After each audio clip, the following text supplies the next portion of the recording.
Baada ya miaka 15 unakaa hapa unaanza kuelewa bwana, nilipoteza muda sana. Nilipoteza muda mwaka kwanza mpaka mwaka 5. Yes, na wa 10 unafika kwa 10 ndio umeshaelewa. Umesha build credit yako tena vizuri. Yes, iko vizuri. Umeshalipa madeni zote. Ndio. Sasa ndio unakuwa sasa unaanza zero. Sasa unaanza zero. Yes. Sasa ngoja ninunue nini? Nyumba.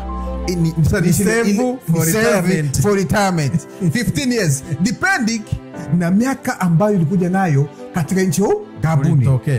Kwa sababu unaweza kuja huko na 30 years, unakuwa 45 ndio unaanza kumbuka. Unaweza kuwa na 45 unakuwa 65 ndio unakumbuka. By that time uko kwenye retirement, guess what? Inaomba sasa ndio ukae. Watu wako ndio waendeleshe hivyo hiyo system, kwa sababu sasa umeshajua.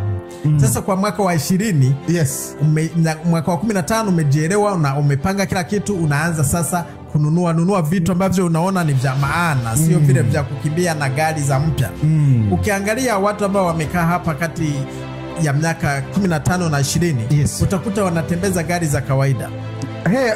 Yani hawana shobo. Hakuna kitu na shtua. Na akitembeza gari nzuri ni ule mtu ambaye atainunua cash. Sio za madeni. Sio za madeni tena. Exactly. Kwa sababu wameshajielewa. Hata kama ni ya deni anainunua kwa sababu anajua iko na income, iko na revenues nyingi, anajua zitamlipia. So yani iko kwa investment. Sasa ameshajipanga yani.